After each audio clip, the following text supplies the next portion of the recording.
Texas at Alabama this Saturday night in Bryant-Denny Stadium. We will be on hand. I have been looking forward to this one for a long time. The Once Upon a Saturday tour, headed down the road a few hours to T-Town. As high a pressure a game, I think, as you'll see all season. I would put Ohio State and Michigan up there, and I'd put Texas, Alabama up there for really different reasons. Think about the difference in outcomes here. Think about what's on individuals. Steve Sarkisian knows he's about to be measured based off this game. There are people who wonder if Nick Saban still has the fastball. Like right now, you're okay with Alabama being ranked top 3, top 4. Where I didn't even look at the AP today. I don't know where they are, but I know they're top somewhere. You're okay with that because they haven't really been tested this year yet. But if they play Texas and they lose, and then you're starting to go back and you're starting to say, hold on a second now. This is starting to be a pattern. When they go up against high-level teams, they keep either getting pushed right to the brink or losing. Saban used to dominate these kind of games. Saban used to dominate these kind of teams. Does Nick Saban have it anymore? That stuff is 4 quarters away from happening. Do you get that? Think about Quinn Ewers and Jalen Milroe. Think about the pressure on those two dudes. I'd make an argument that as much as Milroe's been talked about, and as much as that Bama quarterback competition has dominated headlines, including on this show, I think there's more pressure on Quinn Ewers. Ewers is the one everyone expected to be a transcendent star. Ewers is the one that, once again, looked a little shaky in week 1, even with the new haircut. This is his shot. Like, if he gets hot, first off, Texas is going to end up winning this game if he gets as hot as he started last year's game. But secondly, if he doesn't, he's the one who's got all the proven weaponry out wide. Bama's wide receiver room is still a question mark. Like, Quinn Ewers is the one who's got to get it done.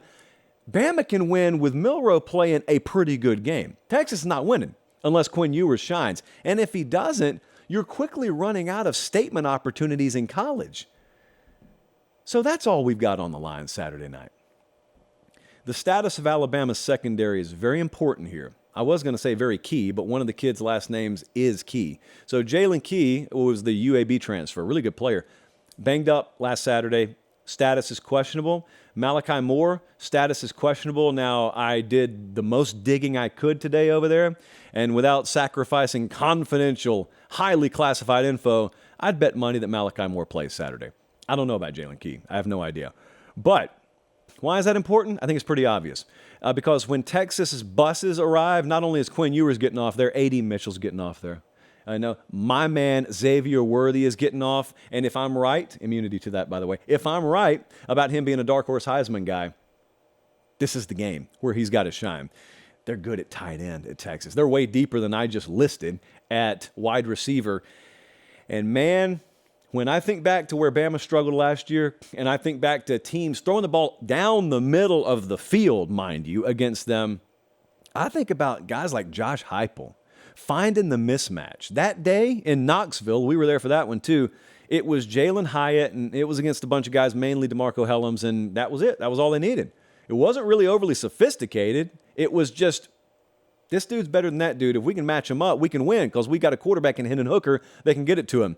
Well, if Steve Sarkisian keys on that, and if it's there to be keyed on, then it's going to be a problem all night long, Lionel Richie style for Alabama. So that's the first thing. Because look, if they're healthy, if they've got those guys ready to go, I really like Alabama's secondary this year. Really like them. But those are big ifs. Like, that fundamentally changes this game. Think about that. That fundamentally changes this game. The other thing about it is, Steve Sarkisian is a brilliant designer of offensive plays, but he's also got studs. He's got studs in his wide receiver room that he doesn't necessarily have to scheme open all the time. If I have A.D. Mitchell, if I have Whittington, if I've got Worthy, you know what I do like half a dozen times Saturday? I just trust them to fight a defensive back and win. I trust them to go and get contested balls. It doesn't always have to be that I've got a big window to throw this football in. It's Alabama. It's on the road. Those windows you can't count on, at least, those windows existing. What you can count on is your guys being better than their guys. This is why these stages are so great, because you're playing against the best you're going to see all year. They won't see better athletes than this all year at Texas.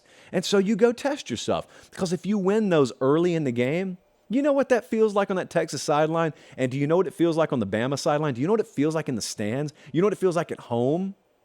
It's fresh in everyone's mind, guys. It's fresh watching defensive backs get burned. Saying Nick Saban coaches the DB so it's a strength of ours, only to see it become a weakness in pivotal moments over the past couple of years. They've tried to talk themselves out of that at Alabama. And I actually halfway believe them. I think secondary is a strength for them this year. But I've been wrong before. And if I am, and if Steve Sarkisian starts dialing it up, if Quinn Ewers gets hot early down here in the stomach, there's this knot that starts to form. It's an oh no moment. At quarterback gets hot early, and we find out, ooh, man, we aren't quite as rock solid as I thought we were back there. That's a long night. That's reverting back to thinking we're going to need to score 38 or 42. All right, what's the number we're going to need to win this one? And we ain't got Bryce. We don't have Mac Jones. We got Jalen Milroe here. We thought we were going to pound people into submission. Well, Texas has already got 17 on the board at the end of the first quarter. So, yeah, that's a nightmare scenario for Alabama. And so that's exactly what Steve Sarkisian and his offensive staff are trying to key on doing. Matchup of the game, though, I don't think is that. Matchup of the game, I think, is that Texas run defense against Alabama. Alabama's been so intentional. Since the moment that Kansas State game ended and the curtain fell on the 2022 season, Nick Saban pulled a lever, and they let those offensive linemen know in no uncertain terms, this is what we're about to do. If you're not about this, get out of here. If you are, get your bodies right and get your minds right. They went and got Caden Proctor, a left tackle, true freshman, immediately plugged him in because he was better than the options they had, and he proved it in spring and then fall camp. And they are very, very upfront about the idea that they're going to lean on you. They think they can dominate you. And when they're at their best, they don't think anyone matches up with them in the country. And they got a stable of running backs along with a racehorse at quarterback that no one can stand up to for 4 quarters. That's the game plan. Here's the fun part. Texas has got a really good run defense. Really good.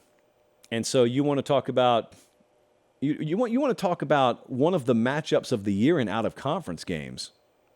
That's it. We get to watch it Saturday night. So here's part 2 of the potential pit in the stomach of an Alabama fan.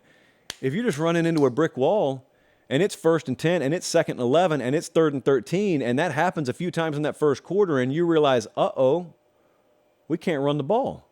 We're not winning. We're not moving. We're not reestablishing the line of scrimmage like I heard we were going to do all summer and fall. That's a knot in the stomach. That means you got to throw the ball to win. Do you trust that you can do that? I know against Middle Tennessee State last week, there were explosive plays through the air, and there's a formula where that happens Saturday night. But if you can't run the ball, that intermediate passing game needs to be there too. Do you trust that it's going to be there? I would not trust that. Here's the other fun part about this. Both teams think that matchup favors them. Texas's run defense thinks that matchup favors them. Bama's offensive line, Bama's tailbacks, Bama's quarterback, that staff offensively, they think that matchup favors them. And what do we get to do? We just get to stand there and watch it. Is that not beautiful? Alabama's going to make the margins really small in this game. So by that, I simply mean Texas can execute it, but nothing's going to be handed to them. I think this defense through one game looks much improved. And I'm just talking about the mentality they play with.